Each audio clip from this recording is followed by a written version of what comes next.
y se va desarrollando muchas veces muy lindos vínculos, lindas relaciones, y vamos ganando colegas con los que realmente es un gusto compartir el trabajo.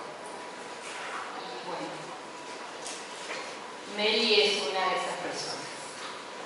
Melissa es veterinaria, es egresada de la Universidad de Buenos Aires, veterinaria en el 2011, es médica del Servicio Externo de Dermatología del Hospital Escuela de la Facultad de Ciencias Veterinarias de la UBA, es ayudante de primera aplicación parcial en la Cátedra de Clínica Médica de Servicios Animales de la misma facultad, profesora adjunta de Medicina 6 en la Facultad de Ciencias Veterinarias de la UCES, Universidad de Ciencias Contemporáneas y Sociales, de socia de la Sociedad de Dermatología Veterinaria de la SADEVE desde el año 2013 y ha sido disertante en jornadas dermatológicas realizadas en el Centro Integral de Actividades Veterinarias CIAV, en la BEACA y el SADEVE.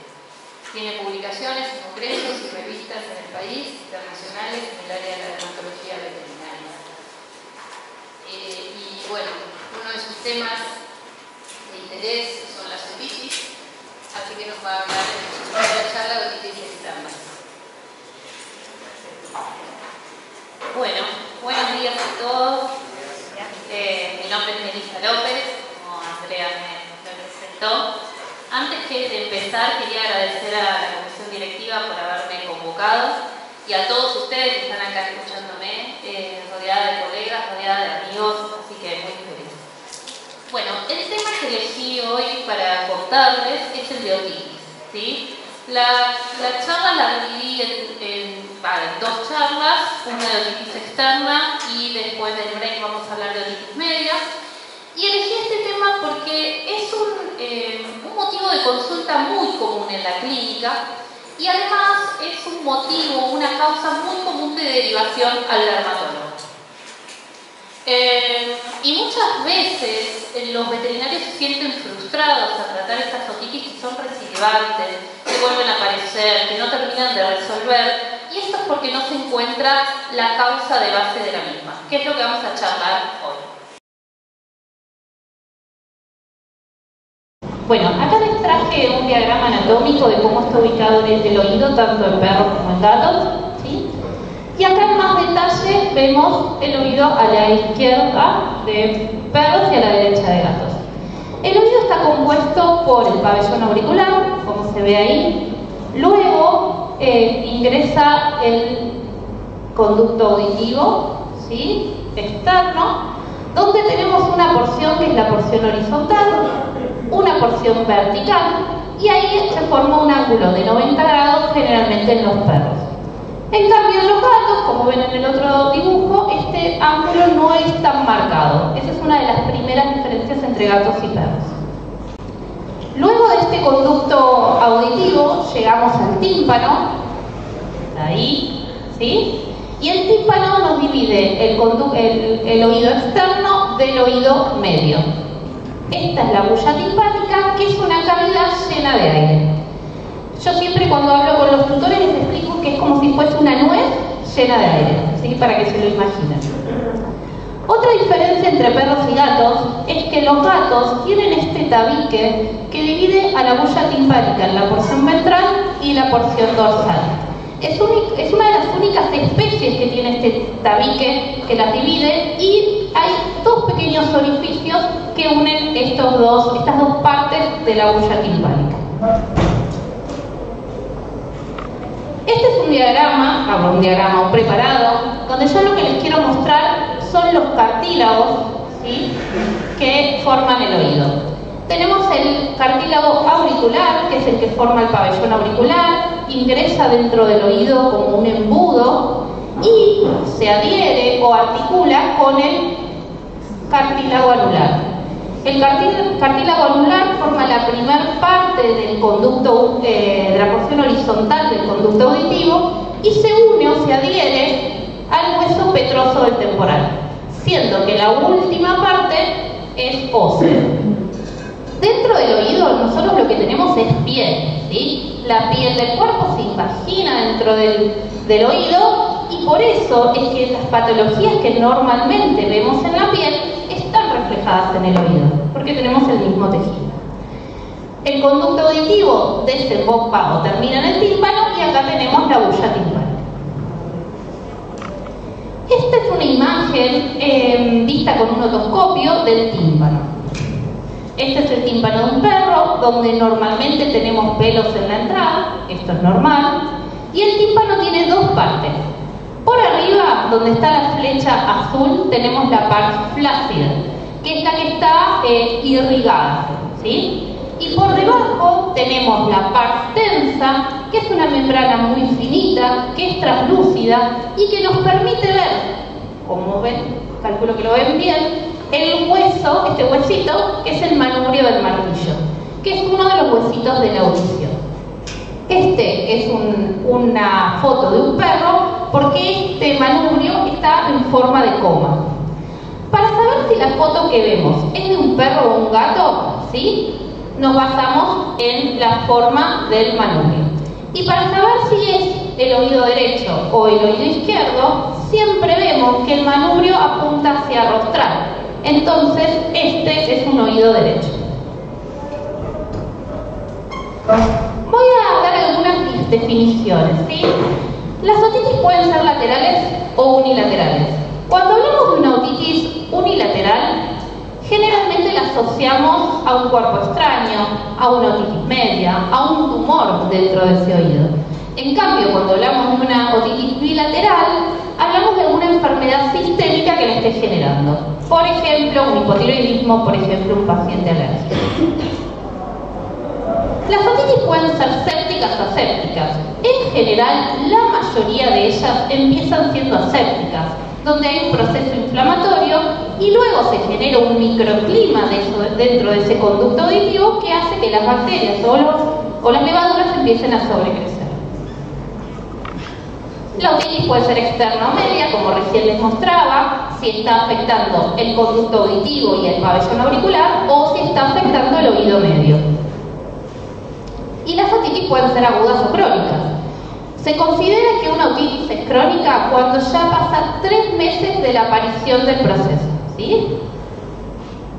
Y por otro lado, podemos decir que una otitis es recidivante, ¿sí?, cuando nosotros tratamos la otitis cura, resuelve, pero vuelve a aparecer. Y esto generalmente es debido a que no tratamos la enfermedad de base que produce otitis en ese paciente. Y las otitis pueden ser refractarias. Son refractarias cuando nosotros empezamos un tratamiento, pero la otitis no resuelve. Esto puede ser, por ejemplo, en una otitis bacteriana, en la cual las bacterias, ¿sí?, que tenemos dentro de ese oído son resistentes al antibiótico que estamos usando. También cuando hay cambios proliferativos crónicos en ese oído que no permite la resolución, cuando tenemos otitis media, ¿sí?, todos estos son los factores por los cuales una otitis se puede hacer refractaria. Vamos a empezar, ¿sí?, esta primera charla hablando de las afecciones del pabellón auricular y del conducto auditivo, ¿sí? Estas son las patologías que producen otitis externa. Este es un diagrama que me pareció interesante para presentar el tema del ciclo patológico de la otitis externa crónica. La otitis externa tiene siempre un factor primario, un factor desencadenante. Siempre hay alguna enfermedad que afecta a un oído sano y genera una otitis. Luego tenemos distintos factores predisponentes que pueden estar o no presentes, que empeoran el cuadro, que generan inflamación y que hacen que la enfermedad que desencadena la otitis, este factor primario, se pueda desencadenar más fácil, ¿sí?, como por ejemplo una oreja péndula con poca ventilación, ¿sí? Luego tenemos los factores secundarios. Los factores secundarios son los microorganismos que vienen a complicar la otitis, que vienen a hacer que sea más difícil el tratamiento. Y por último, cuando el cuadro ya es crónico, tenemos los factores perpetuantes, que son estos cambios patológicos crónicos, generalmente asociados a mucha inflamación, que no permiten que la otitis resuelva tan fácilmente como una otitis aguda. Los factores predisponentes, como les decía recién, son distintas características que tienen nuestros pacientes que hacen que tengan más predisposición a tener otitis, ¿sí? Tenemos los conductos auditivos estrechos en los Sharpey, excesiva cantidad de pelos, orejas péndulas, ¿sí? Alta densidad de glándulas luminosas y producción excesiva de cerumen, esto se ve generalmente en el cocker, en el labrador. También la depilación, hay doctores que están empeñados en sacarle los pelos de adentro del oído de los perros, mismo en las peluquerías lo hacen, y ese proceso inflamatorio que se genera dentro del oído predispone que si este paciente es atópico, por ejemplo, vaya a generar otitis más fácilmente. Bueno, natación o limpieza excesiva, ¿sí?, de los conductos auditivos. Luego tenemos los factores primarios, que como les contaba, estos son los factores que generan otitis. Siempre que tengan otitis, piensen qué factor los generó. Y a la cabeza están las alergias, ¿sí? Las enfermedades alérgicas producen un proceso inflamatorio en toda la piel, incluida el oído, genera una otitis que generalmente en principio es aséptica, cambia el microclima y se vuelve séptica. Y tenemos todos estos factores primarios, como los ectoparásitos, las endocrinopatías, un cuerpo extraño, una neoplasia, una enfermedad autoinmune, ¿sí?, que pueden generar la otitis ellos mismos. Les traje algunos ejemplos. Estos pacientes tenían costras en los bordes de los pabellones auriculares, con prurito muy intenso, con escoriaciones secundarias al rascado, y al realizar un raspaje vemos sarna sarcóptica. La sarna sarcóptica no produce lesiones dentro del conducto auditivo, pero sí nos produce un cuadro de prurito muy intenso en los oídos que lo tenemos que tener en cuenta cuando vienen con estas presentaciones. Otro paciente que tenía lesiones en la cara, con eritema, alopecia, costras, ¿sí?, y en el oído tenía una otitis ceruminosa. Esta otitis era producida por el Pneumodix. Otros pacientes donde lo que veíamos es a la izquierda tienen un cachorro de caniche con una secreción en borra de café, con prurito óptico muy intenso, con sacudidas de cabeza. Al lado un gatito, que es de unos pacientes que yo trato que tienen más de 30 gatos en la casa, donde siempre uno tiene autohematoma y es secundario al otodentes, ¿sí? Ven, en esta imagen se ve por otoscopía todos los otodentes pegados al conducto auditivo. Las enfermedades alérgicas, como les decía, ¿sí?, que donde vemos eritema marcado, edema. Esta es una foto de Müller-Kirch, donde se ve un cuerpo extraño dentro del oído. Esto produce un proceso inflamatorio, luego infección y se genera la otitis. Un oído de un paciente hipotiroideo, ¿sí? Un paciente con una enfermedad autoinmune. Este paciente tiene un lupus cutáneo generalizado y además se contaminaba con Proteus o con Pseudomonas, según el momento, pero bueno, esto es autoinmune. La celulitis juvenil, ¿sí? La celulitis juvenil es una patología que se da en cachorros, y yo he visto en varios Dachshund particularmente, aunque se puede dar en todas las razas. Se produce en cachorros que tienen entre 2, 3, 4 meses. No se sabe el origen de este proceso, pero empieza con un cuadro febril, decaimiento, linfadenopatía, y lo que observamos es edema en los labios, en la cara, puede ser periocular, y también tenemos estas lesiones con edema, eritema en los oídos.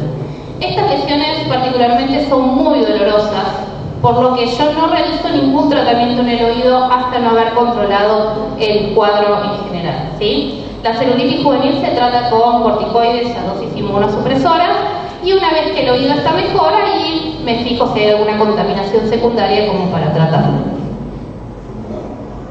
Bueno, las neoplasias también. Las neoplasias dentro del oído son relativamente infrecuentes, no es tan común de ver, pero muchas veces están. Hay masas sobreelevadas, pueden estar pedunculadas, pueden estar ulceradas, ¿sí?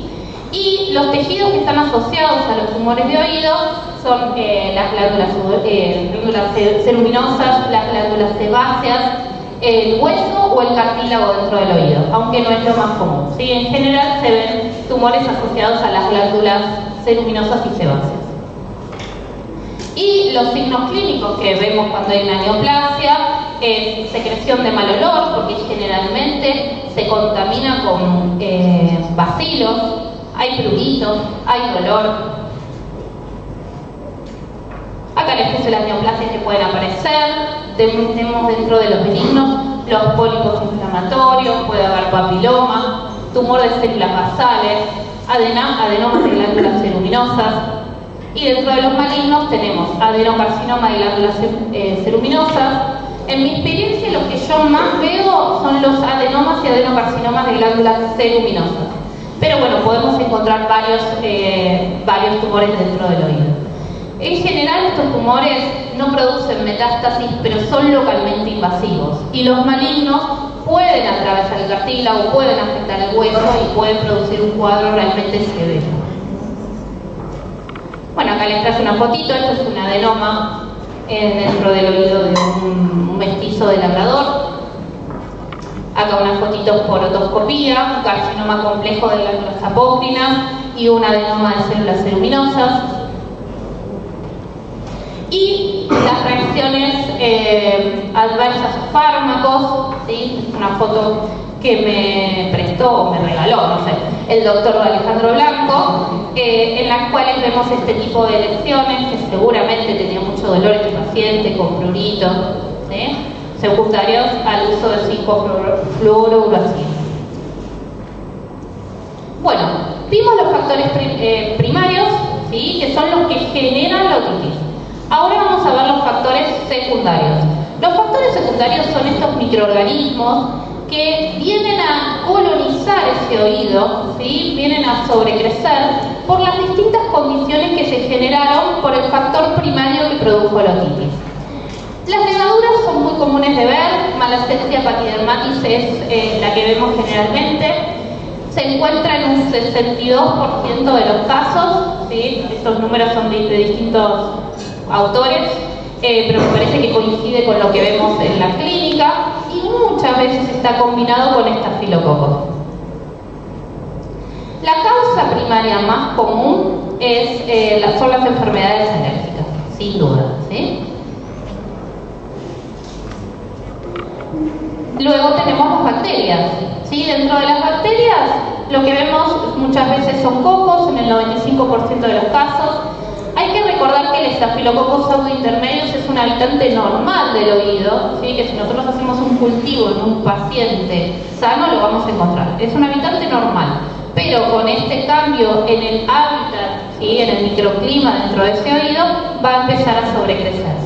Y muchas veces lo vemos, como ahí en la imagen, rodeado de neutrófilos, ¿sí? Puede haber macrófagos. Y también se pueden aislar Staphylococcus chaerefieri o Streptococcus. Luego tenemos los bacilos. Los bacilos no son habitantes normales del oído. Con que veamos un bacilo en una citología ya es patológico, ¿sí? Y las que generalmente encontramos son Pseudomonas aeruginosa, Escherichia coli y Proteus. Bueno, el biofilm es, no sé si lo han escuchado, pero el biofilm es una red de mucopolisacáridos que generan las bacterias, los hongos, que les da un hábitat protegido para defenderse de los distintos antimicrobianos. Este biofilm se adhiere a las superficies, que pueden ser superficies inertes o tejidos vivos, y empiezan a sobrecrecer los microorganismos dentro de esta red y impide las limpiezas con distintos productos, impide que los antimicrobianos actúen y nos facilita el desarrollo de resistencia a los antimicrobianos. Acá ya les puse una fotito de un oído. El biofilm generalmente se ve así, color negro, puede ser amarronado, a veces amarillento, de una consistencia mucosa, como clara de huevo. Lo agarramos y lo podemos estirar, ¿sí? Y al observarlo al microscopio vemos gran cantidad, en este caso de cocos, pero podría haber bacilos, podría haber levaduras, dentro de este biofilm que impide la entrada tanto de células inflamatorias como de los limpiadores o productos tópicos. Y si ven acá, generalmente cuando nosotros vemos una otitis tan supurativa, aparte de ver bacterias, vemos muchas células inflamatorias. Es común de verlo. Acá solamente en esta foto hay solo un neutrófilo que hasta diría que quedó atrapado en esa red, ¿sí? No llegan las células inflamatorias a ingresar al biofilm. Bueno, y por último tenemos los factores perpetuantes. Los factores perpetuantes aparecen cuando el cuadro empieza a cronificarse y nos altera la conformación normal del oído y nos complica más los tratamientos, ¿sí? Ahora les pongo ejemplos. Tenemos la maceración o irritación del epitelio del canal, ¿sí? Alteración en la migración epitelial normal que tiene este oído. Puede haber hiperplasia ceruminosa, ¿sí? Con producción de mucho cerumen. Y tenemos la hiperplasia y estenosis de los conductos auditivos. Fíjense cómo cambió el diagrama que les mostré antes con donde empieza a haber estas interdigitaciones, la luz del conducto se hace cada vez más pequeña y dentro de estas interdigitaciones hay comunidades de microorganismos y de detritus y de sustancias que es muy difícil lograr sacar y borrar. Y en el dibujo que les puse arriba, bueno, el dibujo no, una foto de una otoscopía donde se ve el canal completamente estrechado por esta hiperplasia. Otros factores perpetuantes pueden ser la calcificación del conducto auditivo y la otitis media. Bueno, vamos a ver ahora cómo nos aproximamos al diagnóstico de la otitis externa. Para empezar, arrancamos siempre con la anamnesis y los signos clínicos y el examen clínico. En la anamnesis empezamos a buscar a ver si no hay otros signos de alguna otra enfermedad que pueda estar produciendo esta otitis. El paso siguiente que hacemos en el consultorio es una citología. La citología es un procedimiento súper sencillo, ahora les voy a mostrar cómo se hace, que lo hacemos de rutina. El paso siguiente puede ser hacer un cultivo y antibiograma. Lo pongo con signo de preguntas, ahora vamos a hablar de eso porque no siempre lo realizamos. Podemos realizar una otoscopía que se realiza en el consultorio con un otoscopio, ideal son los otoscopios de ramas largas, y una videootoscopía si lo necesitáramos. Y también cuando sospechamos que hay un factor perpetuante o cuando tenemos una otitis crónica podemos pedir imágenes.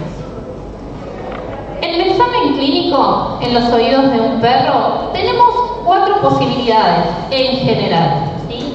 Tenemos las otitis eczematosas, donde hay estema, hay edema, y generalmente estas otitis están asociadas a cuadros de alergia. A la derecha arriba, eso es un oído de un cocker, vemos una otitis supurativa con abundante cantidad de pus, también hay edema, hay dolor y generalmente está asociada a la presencia de bacilos. Abajo a la derecha vemos una otitis ceruminosa. Las otitis ceruminosas en general están asociadas a ectoparásitos, puede haber demodexia, puede haber otodectes, aunque el otodectes después cambia y las secreciones en borra de café, pero también lo podemos llegar a ver así.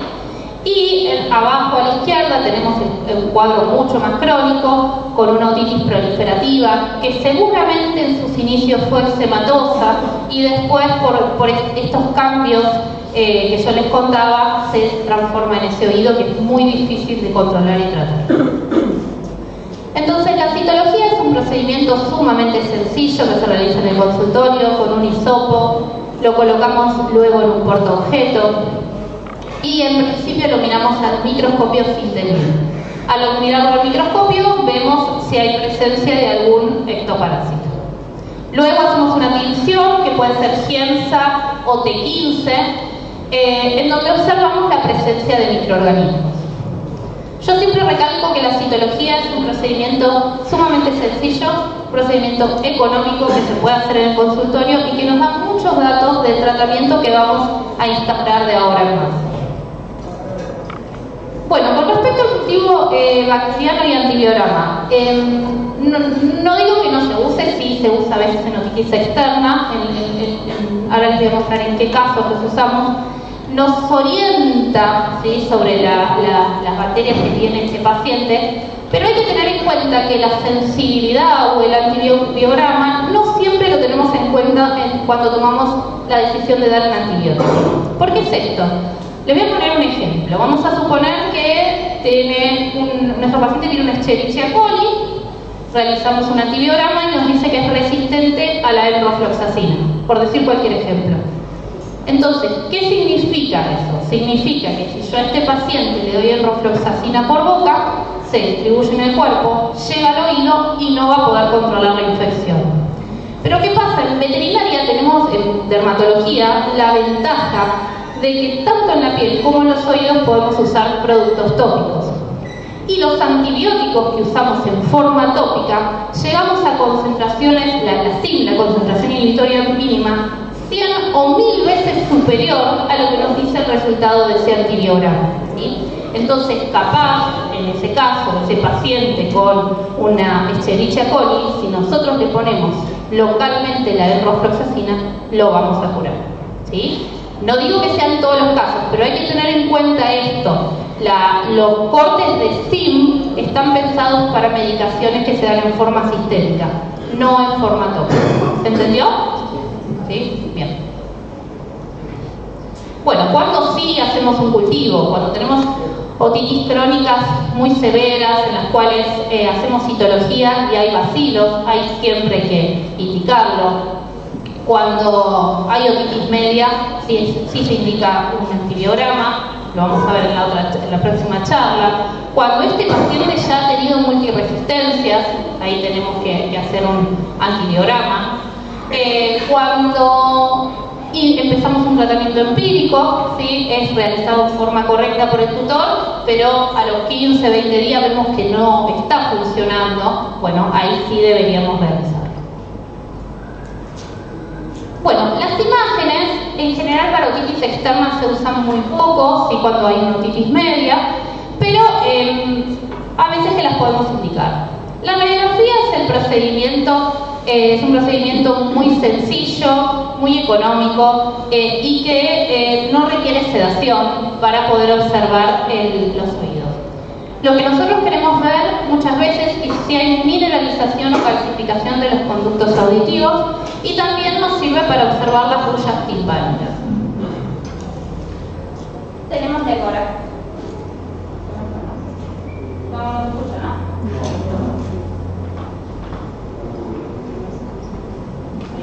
No, ahí está.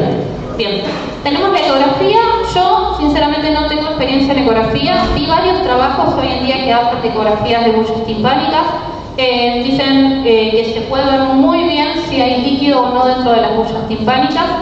Estimo que es para animales más pequeños de tamaño, pero lo pongo porque capaz de ahora en más se empieza a hablar más de esto, pero bueno, yo no tengo experiencia. Y una ventaja es que no requiere sedación, ¿no? La tomografía computada y la resonancia magnética, la desventaja que tienen es que son más caras y que sí requieren sedación para poder hacerla. La ventaja es que nos permite observar bien la estructura ósea de la bulla timpánica y la resonancia magnética en particular, además lo que nos permite ver si no hay alteraciones en las meninges o en el cerebro, ¿sí?, secundarias, por ejemplo, a una otitis.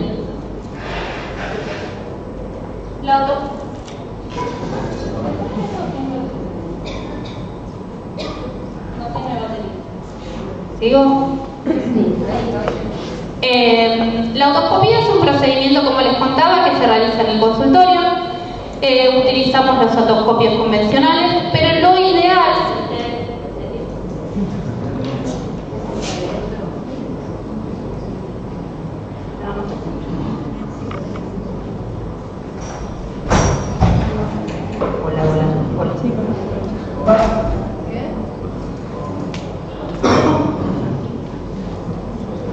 ¿ahí me escuchan? Sí. Siento que se mueve, ¿no?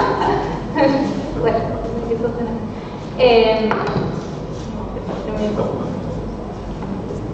Bueno, ahí se escucha.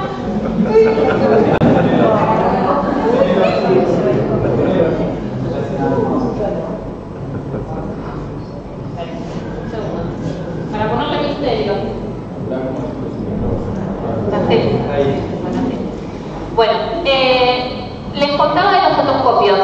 Si en algún momento se tiene que comprar un otoscopio, lo ideal es que consigan estos que tienen los conos más largos, no los pequeñitos, porque así van a poder observar mejor dentro del oído. Con los conos pequeños pueden ver en un gatito, pero no nos sirve para un perro grande. Entonces, ¿qué vemos con la otoscopía?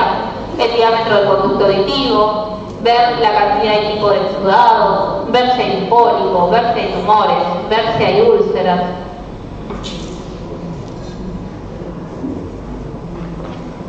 Bueno, habiendo terminado con el diagnóstico, les voy a decir cómo hacemos los tratamientos. Hay 5 objetivos en el tratamiento de una otitis.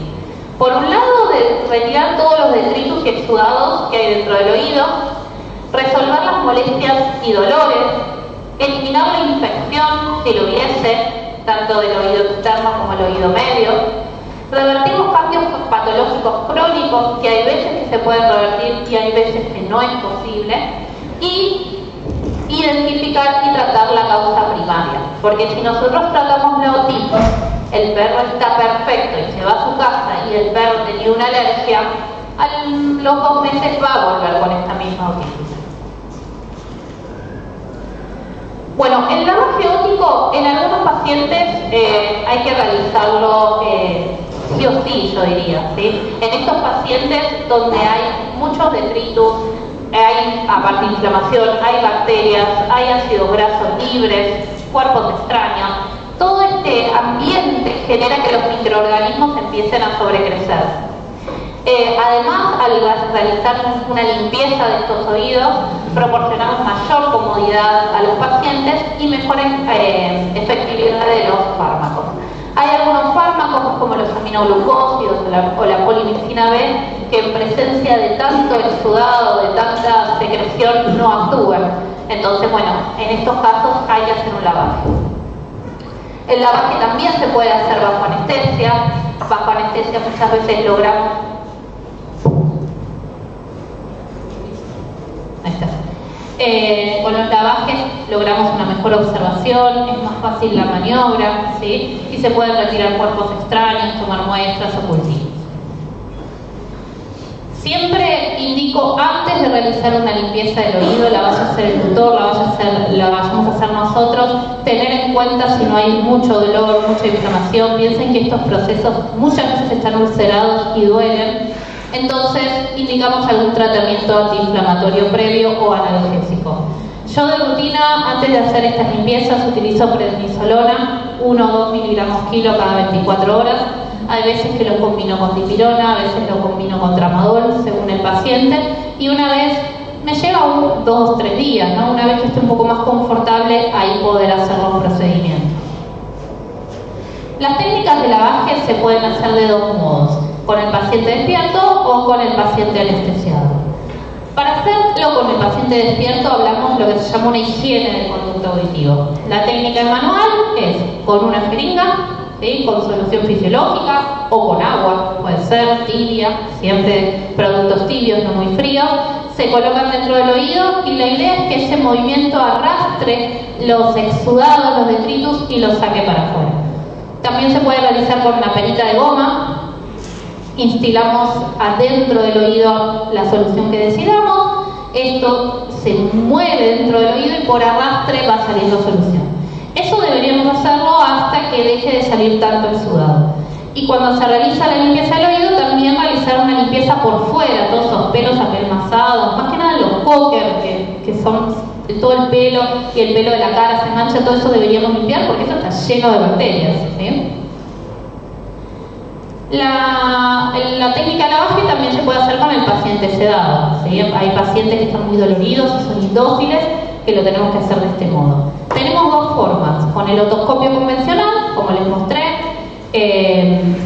se coloca por el costadito una sonda urinaria y se empieza a instilar líquido. Se instila líquido y que vaya saliendo, ¿sí? De este modo hacemos el lavaje. Y si no, la otra forma de hacerlo es con un videotoscopio, donde, ahora después se los muestro, se hace también bajo anestesia y se hace este lavaje que es bastante más efectivo. Las soluciones que utilizamos es solución fisiológica o agua tibia, ¿sí? El agua se puede utilizar tranquilamente. Tengan en cuenta que yo cuando hago un lavaje de oído de un perro grande, más o menos utilizo 1 litro de solución fisiológica por oído, ¿sí? Es mucha la cantidad de líquido que hay que meter, ir sacando, ir limpiando para que quede todo realmente limpio. Podemos utilizar un ceruminolítico también, depende del paciente, depende de la gravedad del cuadro, ¿no? O un antiséptico. Por videotoscopía lo que observamos es esto.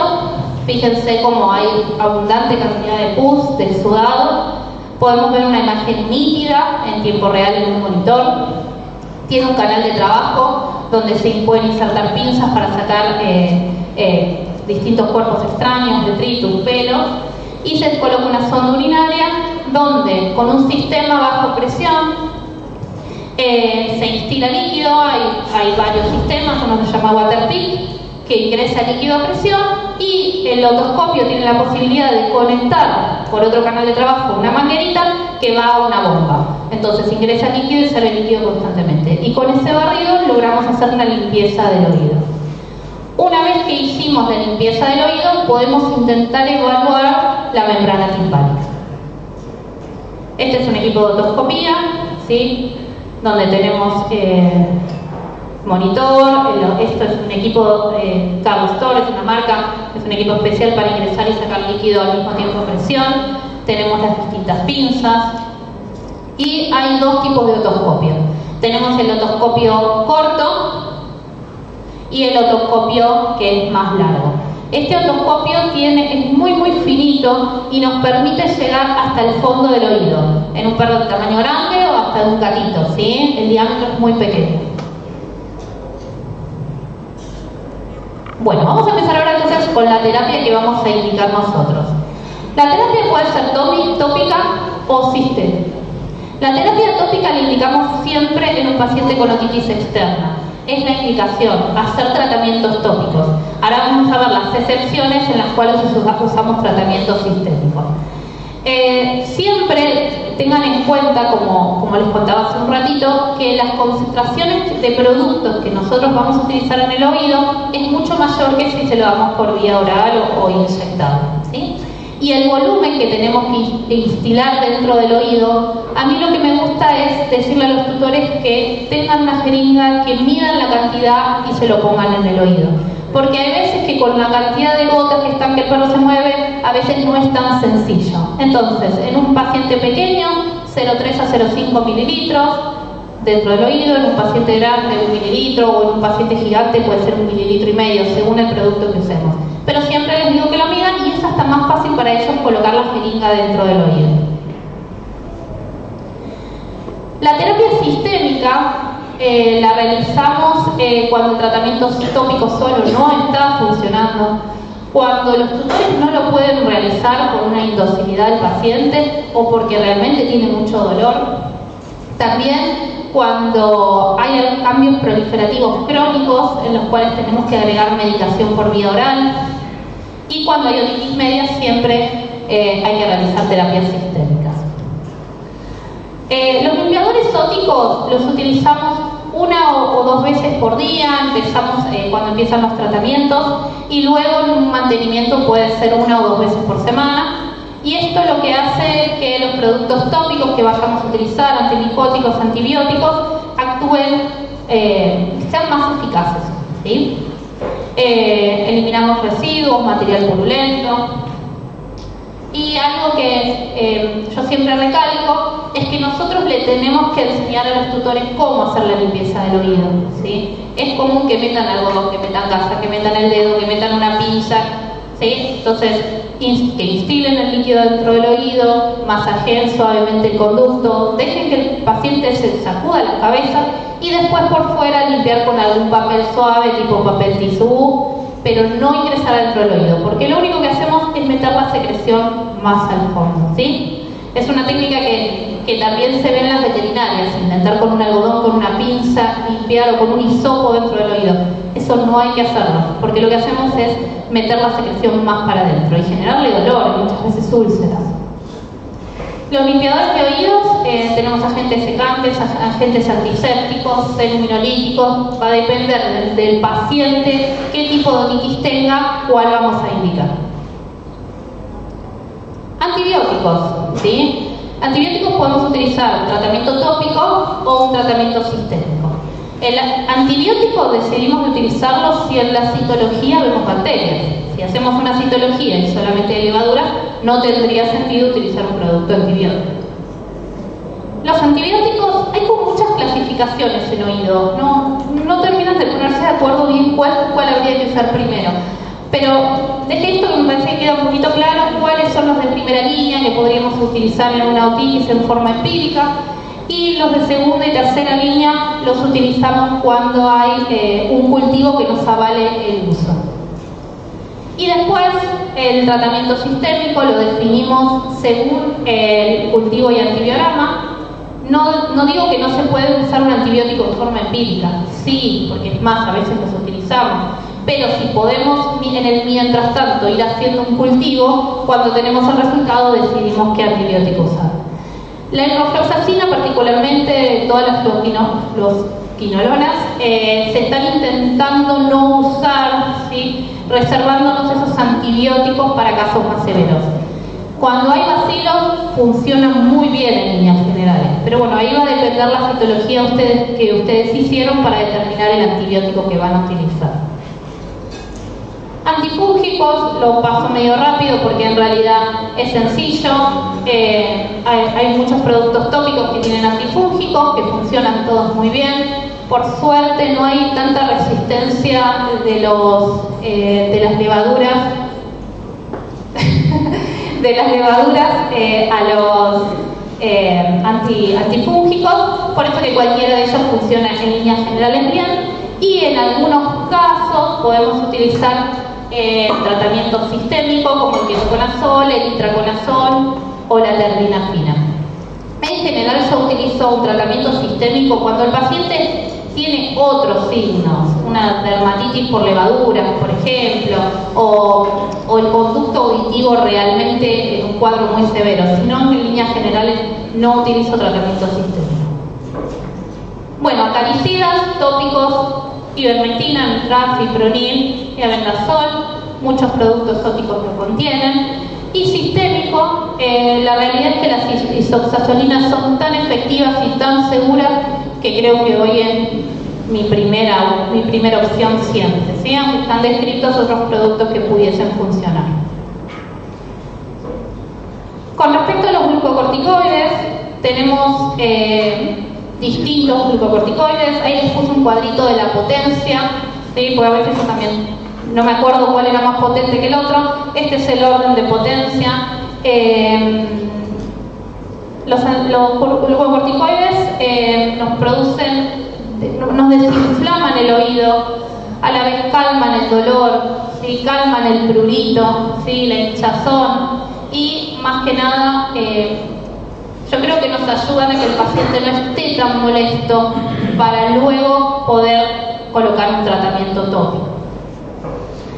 Además causan atrofia sebácea y disminuyen las secreciones glandulares. Pueden reducir el tejido cicatrizal y los cambios proliferativos cuando no son tan severos, y también los podemos utilizar en forma sistémica cuando hay mucha inflamación o dolor, cuando hay otitis por pseudomonas, que ahora lo vamos a ver, y cuando hay una hiperplasia marcada o estenosis del conducto. Lo que yo utilizo generalmente es por vía oral prednisolona de 0,5 a 1 miligramo kilo cada 24 horas. La dexametasona la uso en cuadros muy severos con mucho dolor, o si un paciente tiene que ir a hacerse una otoscopía, le doy ese día una dosis inyectable, y muchas veces lo tengo que combinar con tramadol cuando hay mucho dolor. Bueno, ¿cómo tratamos este biofilm? ¿Cómo lo controlamos? Lo más importante es hacer lavados y en forma mecánica eliminarlo, ¿sí? Porque es muy difícil sino que los productos tópicos lo logren romper. La alternativa que sí tenemos es la N-acetilcisteína, que es un producto que es un mucolítico, que lo colocamos dentro del oído y rompe esta estructura de biofilm y hace que después los productos tópicos funcionen. Muchas veces lo usamos en unas primeras limpiezas y después colocarlo entre media hora, 20 minutos antes del antibiótico que vamos a usar. Nos mejora muchísimo la llegada del antibiótico. Les quería decir unas palabras sobre otitis por pseudomonas, porque pseudomonas está siendo un problema a nivel mundial en salud, en medicina humana, ¿no? Con las resistencias a los antibióticos que está generando, que cada vez son más, cada vez está teniendo más mecanismos, y puntualmente en oído también estamos viendo cada vez más bacterias resistentes a los distintos antibióticos. En general se produce por Pseudomonas aeruginosa. Son oídos crónicamente inflamados, si es un oportunista, entonces generalmente una otitis primaria y después se contaminó con Pseudomonas. Es mucho más común de ver en perros que en gatos, aunque en gatos se puede desarrollar, lo vemos más comúnmente en perros, y suele complicarse con la formación de biofilm. Lo que no les conté del biofilm, que tanto Pseudomonas aeruginosa como Staphylococcus pseudointermedius como Malassezia pachydermatis ya están confirmados que producen biofilm, ¿sí? Son los tres que más producen y son los tres que más otitis tenemos, ¿sí? O los tres agentes que más nos producen otitis. Las infecciones crónicas por Pseudomonas pueden romper la membrana timpánica, ¿sí? No solo porque hay mucha secreción, exudado, inflamación, sino que ellos liberan un montón de sustancias proteolíticas que puntualmente al tímpano lo rompen. Y se generó una otitis media. Esta es morena, es una cocker que tenía muchísimo dolor en el oído derecho, muchísimo dolor, no se la podía tocar, no se la podía limpiar. Entonces bajo anestesia lo que hicimos fue limpiar solamente el pabellón en principio y vemos que tiene este tipo de úlceras. Este tipo de úlceras estaban en el pabellón y cuando ingresamos dentro del oído todo el conducto auditivo tenía úlceras. Por eso es que no es que era una perra mala ni mucho menos, sino que tenía realmente mucho dolor. Si nosotros no sacamos esta secreción nunca vamos a ver la úlcera. ¿Cómo la tratamos? Tiene como tres partes, ¿no? El tratamiento. Primero tenemos que hacer una eliminación del exudado y del biofilm haciendo un lavado del conducto auditivo. Si se puede por videotoscopía mejor, si no bajo anestesia con una sonda, con líquido, con solución fisiológica, y si no se lo puede sedar, aunque sea ir haciendo limpieza todos los días para sacar los detritus. Se indica en principio bajo anestesia y en forma diaria se puede hacer limpieza con tricelta, con ácido acético o con N-acetilcisteína. El tricelta también desestabiliza las membranas de los microorganismos y permite que los antibióticos funcionen mejor. Por otro lado, tenemos que reducir la inflamación y el dolor. Yo utilizo en forma sistémica prednisolona a 1 miligramo kilo por una semana más o menos, luego cada 48 horas por 2 semanas. Y en tratamiento tópico también indico corticoides. La dexametasona es el mejor corticoide que se puede usar en forma tópica para Pseudomonas porque tiene como un efecto tóxico, por así decirlo, puntualmente contra las Pseudomonas, que otros corticoides no lo tienen. Y tenemos que utilizar algún antibiótico, ¿sí? Siempre realizamos un cultivo de antibiograma, pero en principio empezamos un tratamiento empírico hasta tener los resultados. Los tratamientos tópicos que están indicados para Pseudomonas son los aminoglucósidos, polimicina B, sulfadiazina de plata y fluoroquinolonas, ¿sí? El problema que tenemos con la Pseudomonas es que tiene mecanismos de generar resistencia a los distintos antibióticos cada vez que los vamos usando. A mí lo que me gusta particularmente es la sulfadiazina de plata. Funciona muy bien, no está descrita la resistencia, y hay algunos preparados, sin decir nombres, que vienen con vitamina A y corticoides también, que nos ayudan muchísimo a controlar el proceso, por lo menos hasta tener el resultado del cultivo. Y como tratamiento sistémico, si yo sé que tengo Pseudomonas, en principio uso fluoroquinolonas. La duración del tratamiento es de mínimo 6 semanas. Si no, el cuadro vuelve, ¿sí? Vuelve a aparecer. Los controles se van haciendo con citologías y yo siempre sugiero, cuando se está terminando el tratamiento, volver a hacer un cultivo para ver si no hay pseudomonas y para decidir si podemos suspender el antibiótico o tenemos que seguir adelante. Este trabajo que les traje, ya terminando, me pareció muy interesante. Uno de los autores es el doctor Guillermo Broglia, socio de SADEVE, en el cual evaluaron las distintas alternativas terapéuticas que tenemos contra la otitis.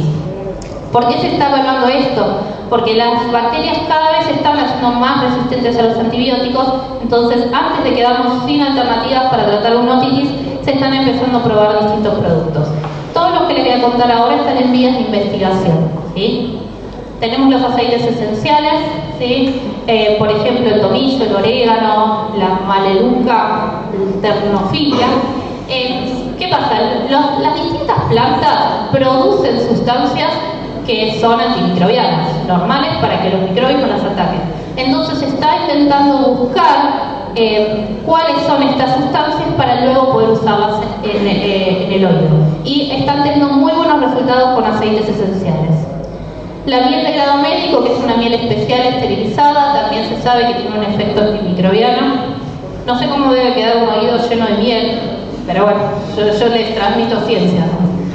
Después el ELTA, las soluciones con Triceta funcionan muy bien, no se eliminan los exudados y hacen que los antibióticos ingresen mejor en los oídos.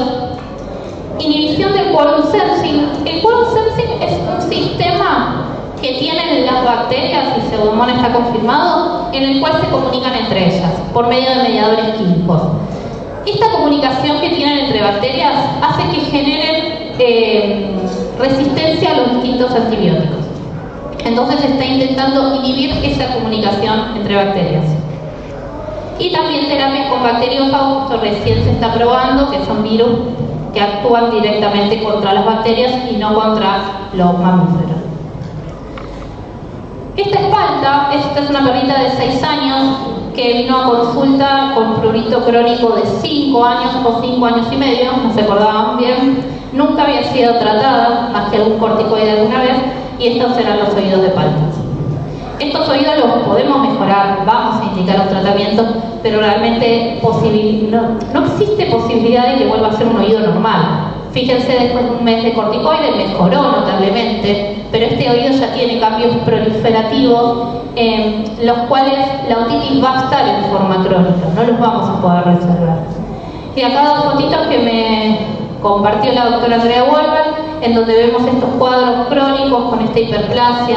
Estos oídos muchas veces no tenemos tratamientos por hacer y hay que indicar la ablación total del conducto auditivo. Entonces, con esta foto yo lo que quería decir es que intentemos no llegar a este punto, ¿sí? Intentemos tratar las otitis antes. Importantísimo la educación del cliente, hay que hacer visitas seguidas en las otitis crónicas cada 2 o 4 semanas, ir haciendo citologías para ver si hay o no microorganismos, y se debe enseñar a los clientes cómo realizar las limpiezas, como recién les mostré. Vale, les conté. Bueno, y termino con esto, un chivo en realidad. Hay una organización, para los que no saben, hay una organización mundial de dermatología veterinaria, que es WABD. Esta organización tiene esta página, ¿sí?, en la cual, si ustedes ingresan donde dice Continuing Education, hay un montón de webinars gratuitos, muchísimos que pueden ver. Hay 2 niveles, nivel más básico y nivel avanzado, pero es interesantísimo porque habla de casi todos los temas de dermatología. Entonces invito a que entren, miren, y los que les interesen los pueden ir viendo. Bueno, muchas gracias.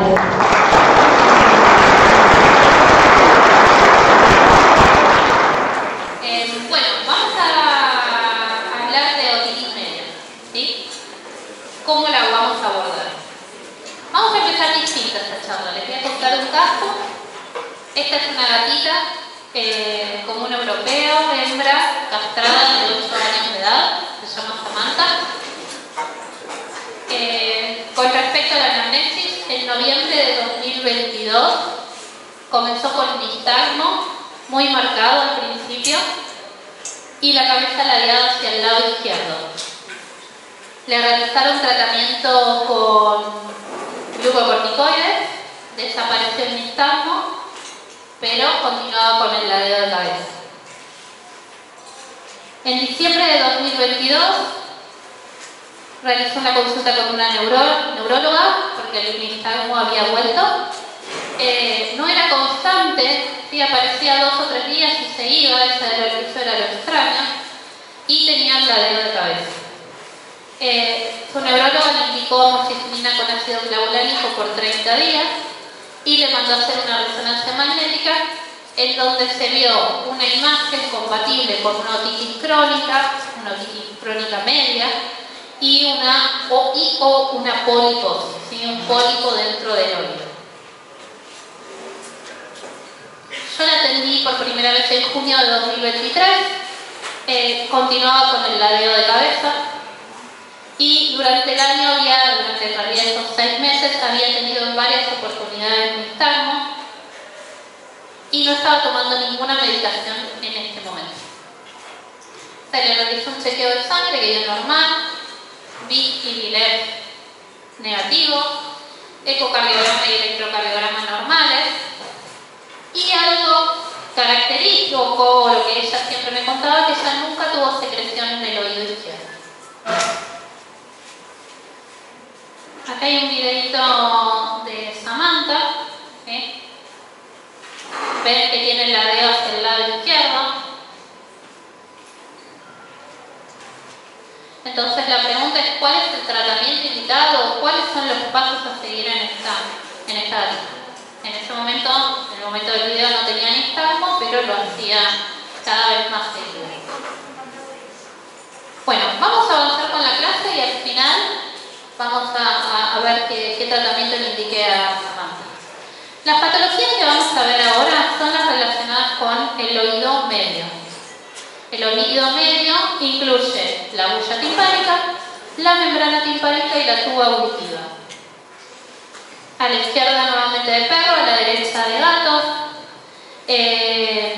La tuba auditiva que les contaba es esta comunicación que existe entre la bulla timpánica y la nasofaringe. ¿Sí? Entonces, cuando esta está afectada, podemos tener una otitis media. Vamos a ver la etiología. ¿Por qué se produce una otitis media? La otitis media puede ser primaria o secundaria. La otitis media primaria en perros, hay una sola patología que la produce, que es la llamada otitis media secretora primaria, que se da en esta raza, el Cavalier Chisquín Charles Spaniel. ¿Sí? Yo nunca vi uno, realmente, pero bueno, esta enfermedad también se describió en algunos braquicefálicos pequeños. Es una patología en la cual se produce esta otitis primaria dentro del oído sin tener ninguna otra enfermedad concomitante.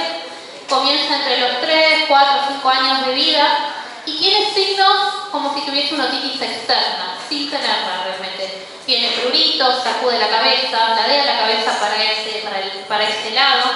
Muchas veces pueden ser bilaterales y los signos clínicos son parecidos a un trastorno neurológico que también se da en esta raza, que es la cinismomielitis. Esta es la única causa que podríamos decir de una otitis media primaria en un perro. En cambio, en los gatos se puede considerar los pólipos inflamatorios felinos como una causa primaria de otitis media. ¿Sí? Ahora vamos después voy a mostrar algunos casos de pólipos felinos. Y con respecto a las otitis secundarias, cómo migra esa infección o ese contenido dentro del oído medio puede ser de 3 formas. Está descrita la vía hematógena, que es muy rara, pero hay algunos artículos que la describen, y puede ser por vía ascendente o descendente. En general, la vía por la cual ingresa contenido dentro del oído medio tiene que ver bastante, en la mayoría de los pacientes, con el tipo de cráneo que tienen. Tenemos los pacientes oligocéfalos o mesocéfalos, los normales, diríamos ahí entre comillas, y los braquicefálicos. Fíjense la deformación de ese cráneo. Y además tenemos bueno, los gatos que los incluimos dentro de este grupo. Cuando tenemos un paciente mesocéfalo o licocéfalo, lo que más comúnmente vemos es una inflamación del conducto auditivo con una otitis externa, ¿sí? Cualquier otitis puede generar esto. Hay una contaminación bacteriana y esta contaminación bacteriana genera mucho exudado, como les contaba antes, genera un montón de detritos, sustancias que quedan pegadas sobre el tímpano. Y eso esas mismas bacterias pueden romper la membrana timpánica y generar que ingrese contenido dentro de la hucha timpánica y ahí se forma la otitis media, ¿sí? Algo que a veces pasa es que nosotros en esta instancia tratamos la otitis externa resuelve y el tímpano, que era esa membrana finita, cicatriza, porque el tímpano luego de una ruptura puede cicatrizar entre 3, 4, 5 semanas, pero la infección quedó dentro. Y este proceso inflamatorio va a hacer que tengamos otitis que sean recidivantes y la causa puede tener que ver con esta imagen que vemos en el oído. Bueno, en cambio, en los braquicefálicos o los gatos, las causas pueden ser dos. Puede haber una disfunción de la tuba auditiva o puede tener que ver con un problema en lo que se llama el síndrome de braquicefálicos. Vamos a hacer un ejercicio entre todos. Tápense la nariz, así, y respiren todos por la nariz. ¿Sienten la presión en los oídos? Bueno, esa presión que hay en los oídos es lo que siente un braquicefálico constantemente. Y eso puede hacer que ascienda por la tuba auditiva contenido al tímpano y se genere la otitis media.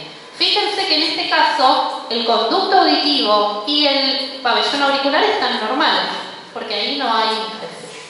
Y les traje un videito como para que se entienda. No sale el sonido. Bueno, será sin sonido, está ahí traducido, ¿sí?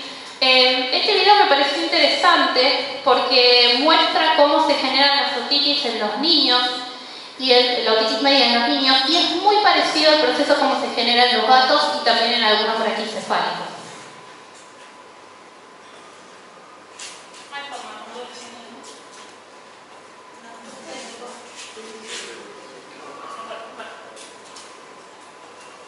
Bueno, ahí hay una inflamación de la tuba auditiva, ¿sí?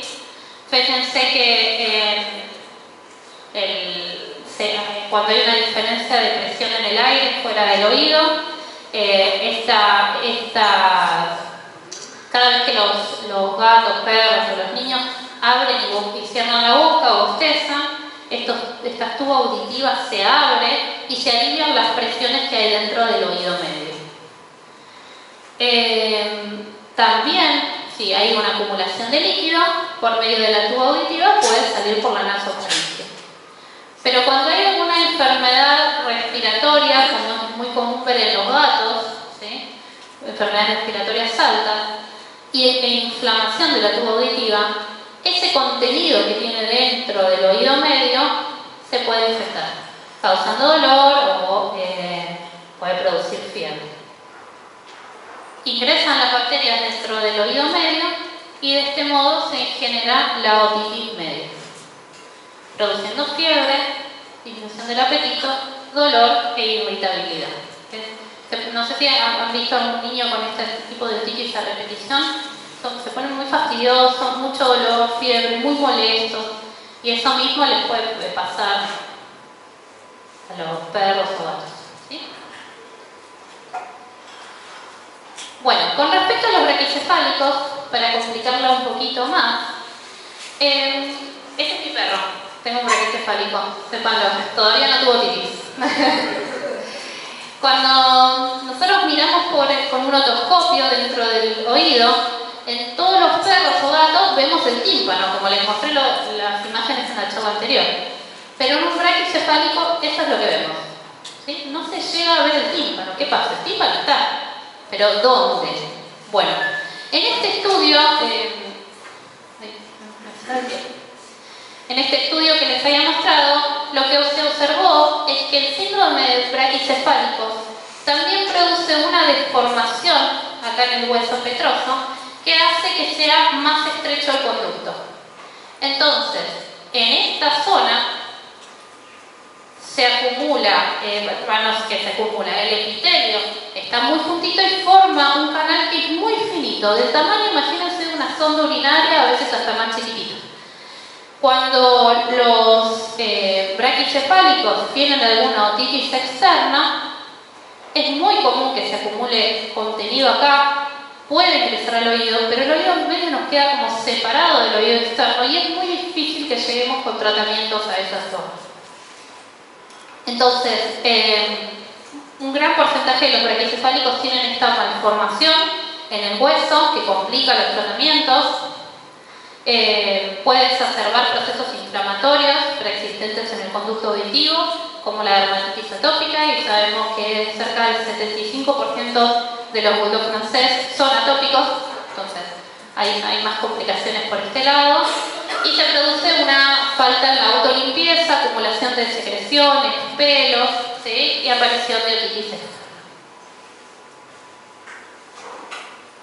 Bueno, ¿cuáles son los signos de otitis media en nuestros pacientes? Cuando están asociados a una otitis externa, hay sacudidas de cabeza, exudado, inflamación del conducto auditivo.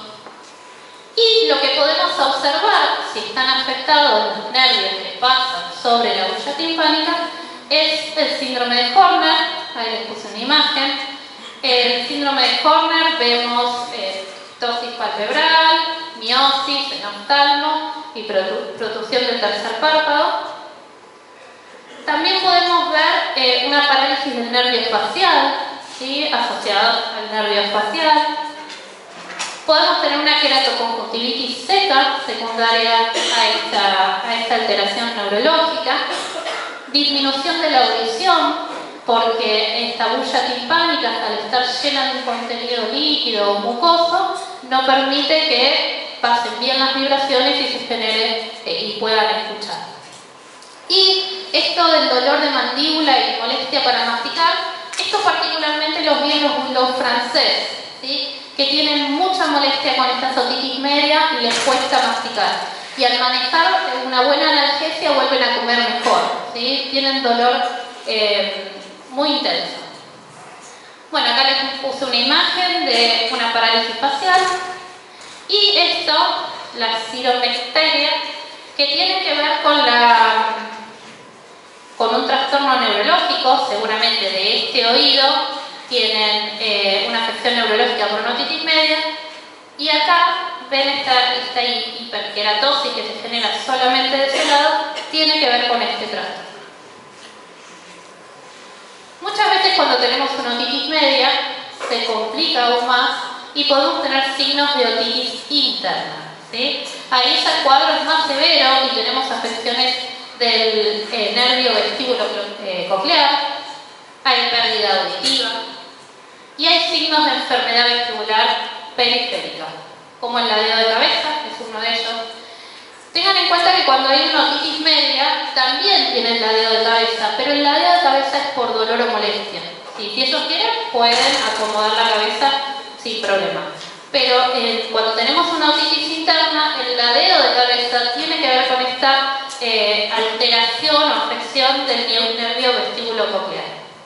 Comienzan a dar vueltas, se inclinan, se caen del lado afectado, hay incoordinación general y puede haber, y muchas veces lo vemos, nistagmo horizontal espontáneo. Este cuadro se puede complicar aún más, ¿sí? Si esta infección atraviesa el oído interno y llega a las meninges, porque podemos tener una meningitis, una meningoencefalitis o un absceso en el cerebro, ¿sí? Ahí empiezan los signos a ser más graves, están deprimidos, febriles, inapetentes. Bueno, acá hay un paciente a la izquierda con el ladeo de la cabeza y acá a la derecha un paciente con nistagmo horizontal, que me compartió el video del doctor Riassi, que es un neurólogo. Este nistagmo que tiene, no sé si se acuerdan que el nistagmo tiene dos fases, una fase rápida y una fase lenta. La fase rápida mueve el ojo y luego se acomoda. Bueno, la fase rápida se aleja del oído que tiene la afección. ¿Sí? Si tuviese yo una afección del oído izquierdo, mi fase rápida va a ir para el derecho y va a volver. ¿Sí? Esto es lo que se produce con el nistagmo cuando tenemos este tipo de otitis. Bueno, los diagnósticos diferenciales de una otitis media es una enfermedad vestibular o una neuropatía, ¿sí? Que nos produzca los signos similares a la otitis interna. La otitis media secretora primaria, que es la que les conté del Cavelier-King-Charles-Paglia. Y los pólipos inflamatorios o el colegiatoma también pueden asemejarse o parecerse a una otitis media. ¿Qué son estos pólipos inflamatorios? ¿Sí? Se producen en general en los gatos. Es un tumor común, no maligno, que se encuentra en el oído o nasofaringe de los gatos. En general empiezan a crecer en la hulla timpánica, dentro de la hulla, atraviesan la membrana timpánica, la rompen y empiezan a salir por el oído. Y ahí es donde se contamina con bacterias, generalmente bacilas, pero bueno, puede haber una contaminación con cocos también. Bueno, como les contaba, se origina en el revestimiento epitelial de la hulla timpánica y también pueden salir por la tuba auditiva y aparecer en la nasofaringe. Se suponía que los pólipos en líneas generales eran siempre unilaterales, pero se empezaron a ver más casos de que pueden llegar a ser bilaterales. No se sabe exactamente cuál es la causa que los genera, pero se supone que hay un factor, un proceso inflamatorio crónico, muchas veces asociados a infecciones crónicas respiratorias altas. Y los signos que se observan cuando son bilaterales o unilaterales están muchas veces asociados a una otitis, como otorrea, tienen prurito, sacuden la cabeza, pero también podemos tener signos respiratorios, signos neurológicos y pueden llegar a tener signos gastrointestinales como vómitos. Esta es China, así que se ve, es una gatita que tenía un pólipo en el unilateral del conducto auditivo. Ingresamos con el otoscopio y la vimos. Este es un asa, se llama, de polipectomía.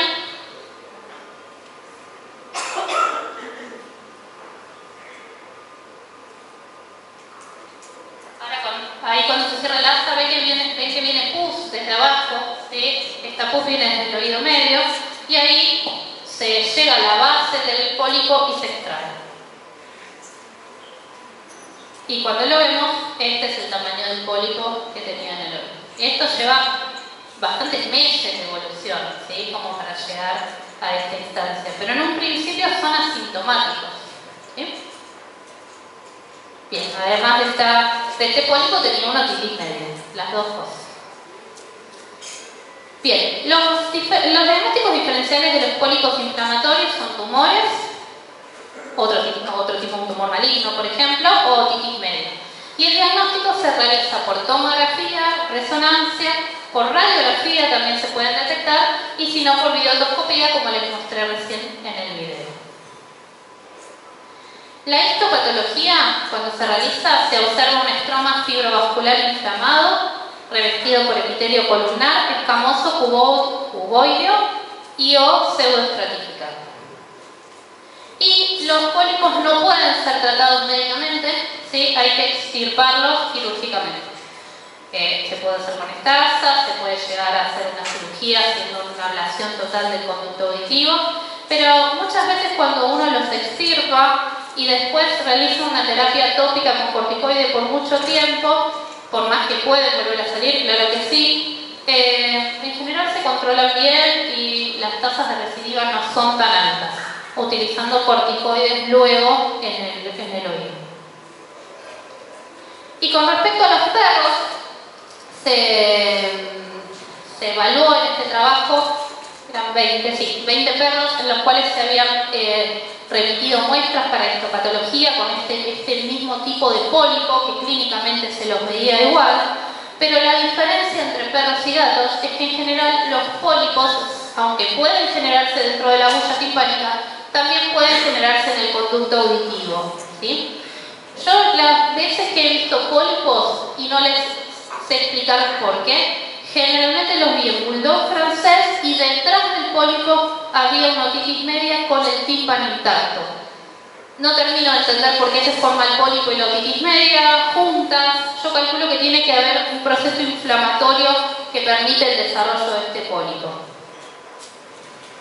Y la técnica para extirparlo es la abulsión por tracción, que es lo que yo les mostré, y también está indicada en algunos casos la ablación total del conducto auditivo si no se puede llegar a extirpar.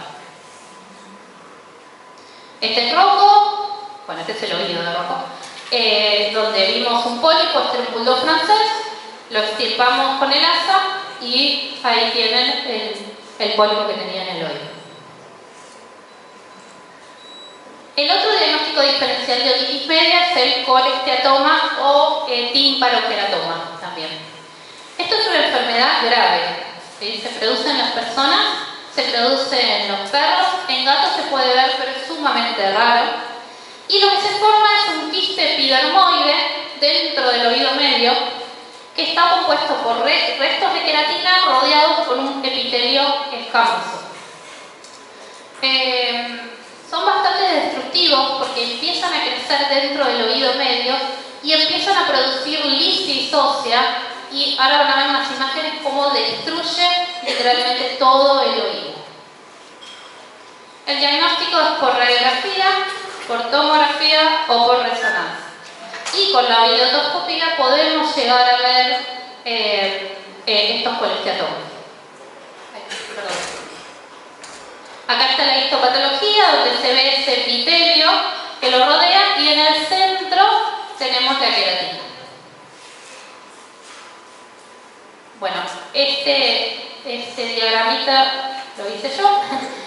Como les contaba, en los braquicefálicos, el problema que tenemos respiratorio, que genera esta presión negativa en el tímpano, hace que este tímpano modifique su ubicación normal, ¿sí? En vez de estar así recto, empieza como a bombarse.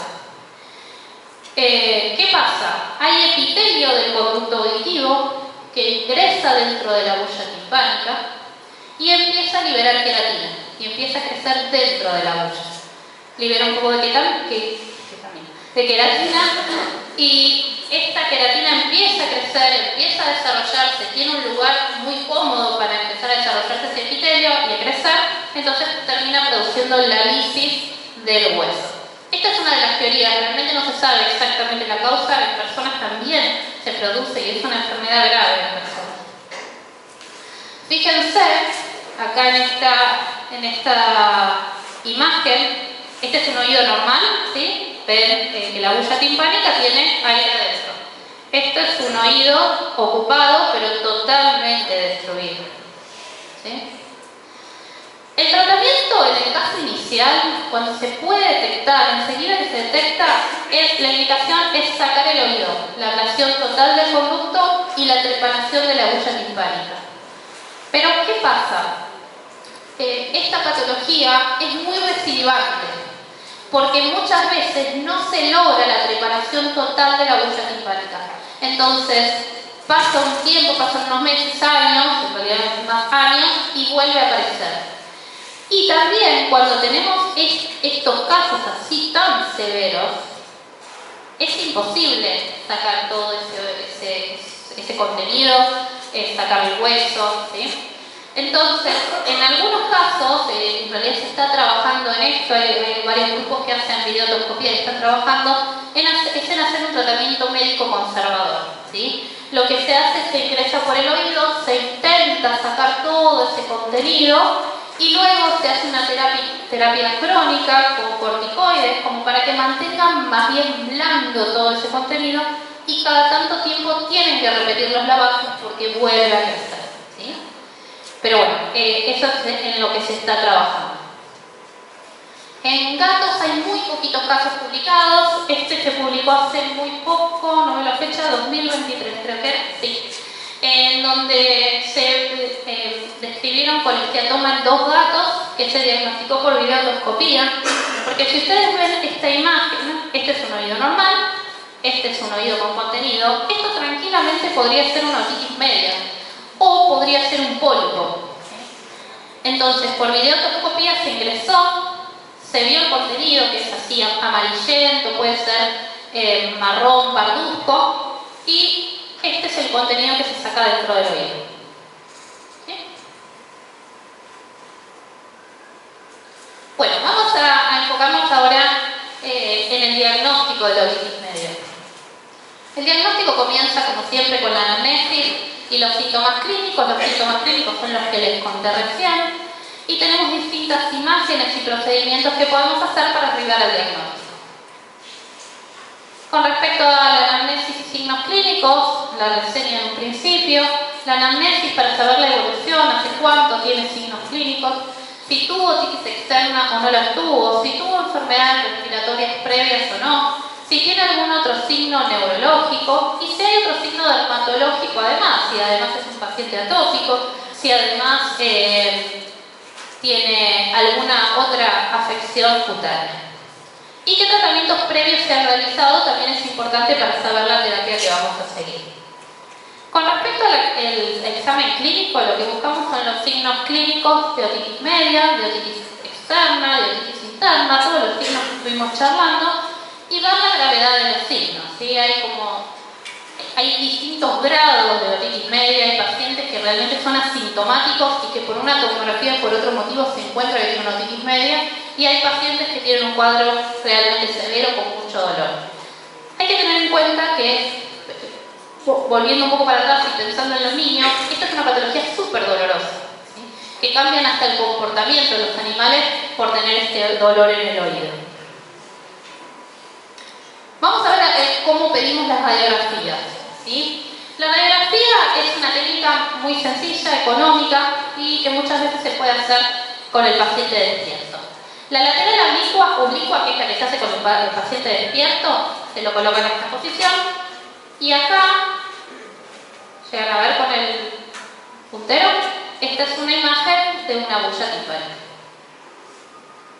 Esta es una imagen de una bulla timpánica en un gato. Se ve muchísimo mejor. ¿Sí? Bien. Esta radiografía nos sirve porque se hace sin sedación y hay veces que se cree que cerca del 75% de los pacientes puede detectarnos una otitis media. La otra incidencia que se hace es bajo anestesia, ¿no?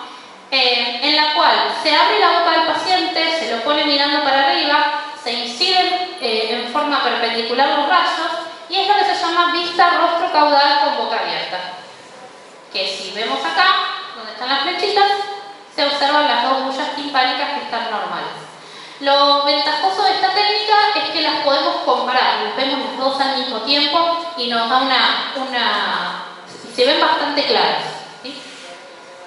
En el gato, en cambio, como las bullas timpánicas están un poquito más separadas de la mandíbula, se utiliza esta posición, que es rostro 10 grados dentro dorso caudal oblicua, en la cual se ven las bullas timpánicas, fíjense que se ven bien nítidas.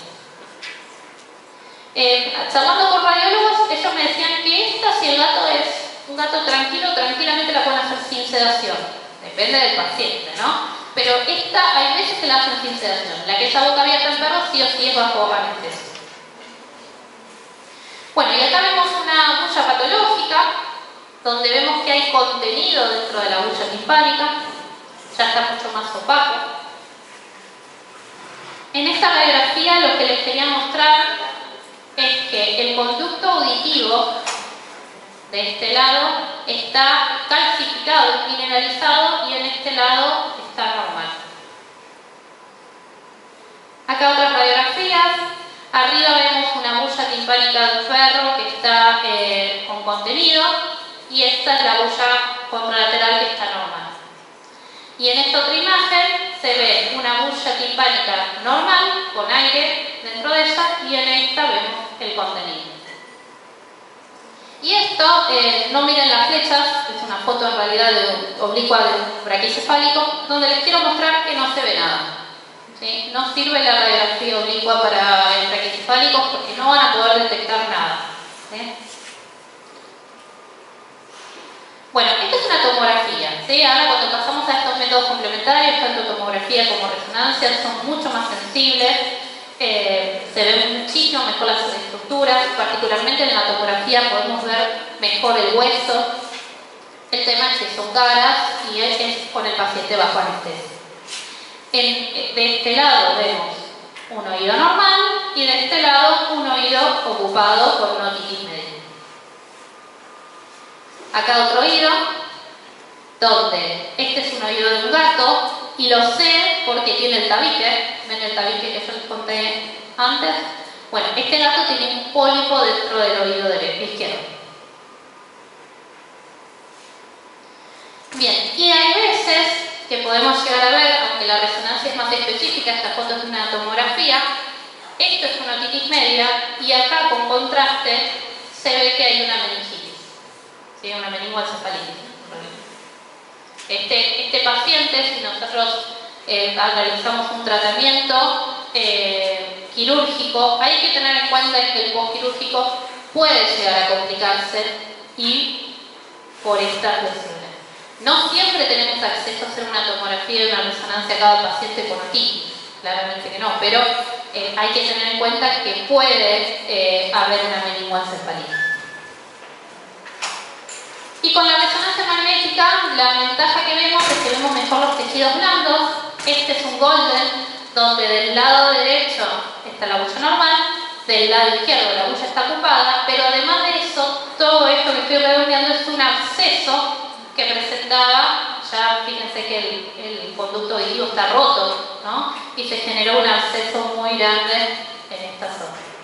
Y esta otra imagen, acá a la izquierda el conducto está normal y acá vemos como un tumor, no me acuerdo si era un adenoma o un carcinoma sebáceo, ingresa dentro de la boya timpánica. Bueno, salimos de las imágenes. La bigotoscopía es un procedimiento que realizamos con un otondoscopio, donde observamos el conducto auditivo, llegamos al tímpano y observamos el tímpano. Este es el tímpano normal de un gato y este es el tímpano normal de un perro. Cuando vemos esta imagen, donde la membrana timpánica está abultada, donde pierde la claridad, donde no se ve tan nítido y se ve contenido detrás de ella, podemos decir que este paciente tiene una otitis media. Y esto es un braquicefalia. No sabemos qué hay adentro. Bueno, ¿cómo hacemos el tratamiento de la otitis media? Ustedes tienen que pensar que la bulla llena de contenido hay que manejarla como un absceso, ¿sí? ¿Y qué hacemos cuando hay un absceso? Hay que drenarlo. Elijan la técnica que elijan. Se elige la cirugía, haciendo la trepanación de la osteotomía, perdón, desde abajo. Elijan la técnica que quieran, pero eso hay que drenarlo. Después, lógico que hay que manejar el dolor, la infección, pero hay que drenar ese contenido. Con la meningotomía, la ventaja que tenemos, ahora les voy a mostrar cómo es la técnica, es que podemos sacar todo el contenido de la bulla timpánica directamente con el otoscopio. Bueno, hay que hacer un lavaje del oído medio, tratamiento de la inflamación y el dolor, y tratamiento de, inflamación y dolor y tratamiento de las infecciones subyacentes. La meningotomía, lo primero que hacemos es un lavaje de todo el conducto auditivo, que en principio lo podemos hacer con solución fisiológica, lo podemos hacer con triceta, tiene que dar todo el conducto limpio. Y luego, con una aguja especial de meningotomía, y atravesamos el tímpano, ingresamos dentro del tímpano, y ahí tomamos alguna muestra para citología o cultivo, lo que decidamos en el momento. Luego de eso hacemos un lavaje de la bulla timpánica. Yo lo realizo con solución fisiológica, no uso triceta, está indicado, se puede hacer porque no es ototóxico el triceta, pero me siento más cómoda con solución fisiológica. Y ahí sacamos todo el contenido de esta bulla timpánica. ¿Dónde hacemos la incisión? La tenemos que hacer en ventral entre la hora 5 y 7. Porque si yo hago la punción en la parte flácida, primero que va a sangrar muchísimo y después que disminuyo la rapidez con que va a cicatrizar ese tímpano. Cuando yo realizo una meningotomía, entre 3 y 4 semanas después el tímpano cicatrizó. ¿Sí?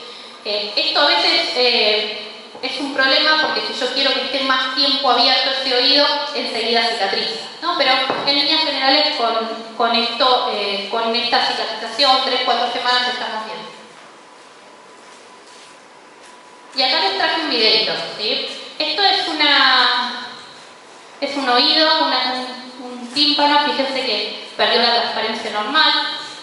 Esto es una sonda con una aguja de meningotomía. Ahí tenemos arriba la aguja.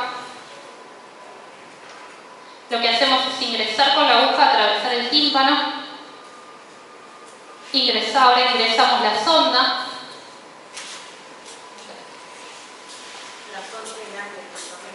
No, es una sonda para meningotomía. Viene. Ahora si querés, después muestro una imagen. Es una agujita bien larga con una sonda. Del diámetro de una 25-8 más o menos. Es muy finita. Sacamos la aguja, queda la sonda colocada y ahí lo que hacemos es empezar a aspirar. Muchas veces ese contenido dentro de la huella timpánica imagínense que es una clara de huevo, es muy espeso y cuesta bastante lograr sacarlo. En esta primera aspiración yo lo que estoy intentando es sacar un poco de contenido para luego hacer un cultivo. Si miran, no sé si se va a llegar a ver, acá alrededor de la sonda está empezando a salir pus también, ¿sí? Este contenido de la huella.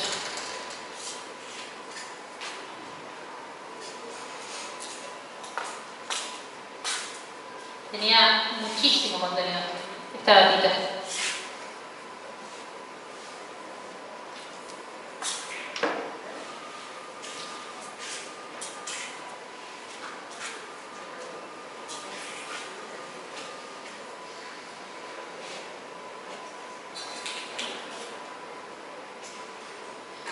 Bueno, y ahí, ¿se escucha? Sí. Ahí lo ponemos dentro de un medio de cultivo y este contenido lo mandamos a analizar. Yo también después tomo un poquito de esa muestra para poder hacer una citología, que la veo mientras el paciente se está despertando, y después vuelvo a ingresar con esta misma sonda al oído y ahí realizamos el lavaje. Bueno, y esto es un braquicefálico. ¿Qué hacemos con un braquicefálico cuando tenemos una otitis media y la queremos drenar? El procedimiento se realiza igual, pero se realiza ciega. Fíjense el diámetro de la sonda, más pequeña que una sonda urinaria, ese es el pequeño diámetro por el que entramos. Vamos por debajo por la porción ventral del canal, ingresamos, el tímpano se siente cuando uno lo toca y ahí lo perforamos. Y ahí realizamos todo lo mismo. Sacamos el contenido y hacemos el lavaje. Bueno, ya sacamos el contenido, ahora vamos a hacer el tratamiento de la inflamación y el dolor. Como les decía, esto duele, ¿sí? Cuando llegan, en general, por lo pronto los pacientes que yo veo, ya les duele y hace mucho. Entonces el dolor hay que manejarlo. ¿Cómo lo manejamos? Analgésicos, muchas veces hago combinaciones, gabapentina, me está funcionando bastante bien, hace poco que la estoy combinando, me funciona bien. Tramadol, entre 2 y 3 miligramos kilo para gato, cada 8, cada 12. De 4 a 5 miligramos kilo cada 8 horas en perros.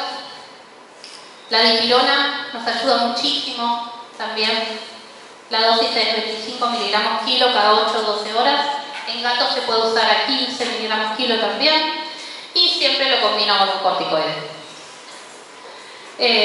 Prednisolona, 1 o 2 miligramos kilo cada 24 horas por 7 a 14 días.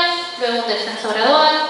Esta descripta que funciona muy bien la triamcinolona, yo no la usé nunca, pero esta descripta que anda muy bien para el oído. Y dexametasona, yo lo utilizo una única dosis el día del procedimiento, como para que me ayude a desinflamar el oído. Lo doy inyectable.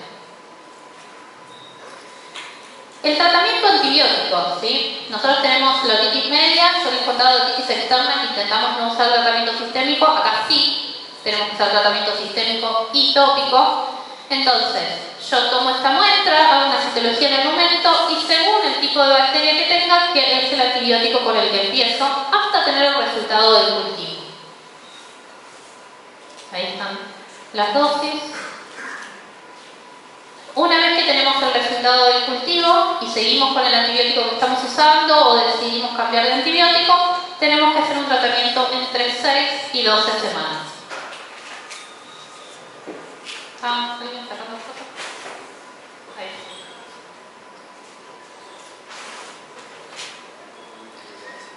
Bueno, tratamiento antimicóticos, se los anoté. Es muy raro ver una otitis media contaminada con levaduras, pero sí puede haber, por eso les decía ahí las dosis que yo uso. Y un tratamiento tópico, siempre lo ingresamos luego de la otoscopía o del lavado. Ácido salicílico con ácido láctico o Tricepta se podría usar. Y empezamos un tratamiento con antibióticos o antimicóticos y algún antiinflamatorio. Yo cuando realizo este procedimiento lo que generalmente uso son los colirios de medicina humana, colirios para ojos, ¿sí? Que tienen dexametasona 0,1% con ciprofloxacina al 0,3%. Porque la droga es realmente pura, voy a decir la marca, total, no nos sponsorea nadie de humanos, el Kidex anda muy bien. Como yo tengo el tímpano roto por la meningotomía que hice, por las dudas utilizo sus productos. ¿Cómo se llama? Kidex. Pero hay un montón de colirios con estas composiciones. Y el tratamiento sistémico siempre está asociado al tratamiento tópico. Tenemos casos de otitis medias refractarias en las cuales o son procesos muy crónicos, o el cuadro no resuelve, o ya realmente tenemos lisis de la bulla timpánica, y en estos casos no hay tratamiento médico por hacer, y la indicación es la ablación total del conducto auditivo con la osteotomía musculosa, ¿sí? Acá ya no hay tratamiento médico. El problema de esto, primero que lo tiene que hacer un cirujano que esté muy ducho con esta cirugía, porque puede tener muchas complicaciones en el corto plazo o a mediano o largo plazo. Bueno, volvemos a Samantha, les cuento qué hice. Del lado izquierdo vemos el conducto auditivo de Samantha, que está totalmente normal. Mismo ella nos decía que la tutora que no tenía secreción. Y en el lado derecho vemos la membrana timpánica, que está opaca, que hay contenido detrás de ella. Y lo que realizamos es una meningotomía con lavaje óptico. Y este es el pequeño agujerito que queda luego de haber hecho el lavaje. Y eso muy rápidamente cicatriza. En el oído derecho no había nada, sin particularidades, era normal. Y en el oído izquierdo, lo único que podemos decir es que tenía la membrana timpánica opaca, se realizó la meningotomía y lavaje, y realicé una citología en el momento y había vacilos. Se le indicó prednisolona a 1 miligramo kilo cada 24 horas. Por 15 días, luego a 1 miligramo kilo cada 48 horas por 15 días sin suspender. Enrofloxacina le dimos por vía oral hasta tener el resultado del cultivo. Utilicé este colirio con ciprofloxacina y dexametasona 2 veces por día. Y cuando tengo el resultado del cultivo, lo que tenía era una pseudomonas aeruginosa.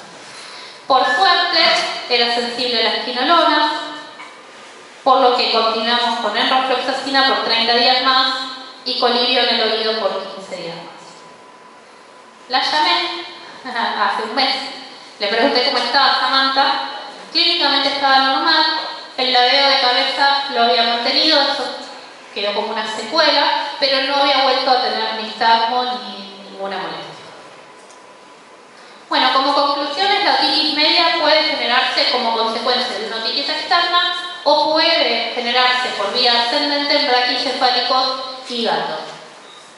Es una patología dolorosa, hay que hacer un buen manejo del dolor y de la inflamación, requiere lavaje del contenido de la bulla timpánica o una cirugía, lo que ustedes prefieran, pero hay que sacar ese contenido de la bulla, y requiere antibiótico terapia prolongada, lo ideal siempre con cultivo y antibióticos.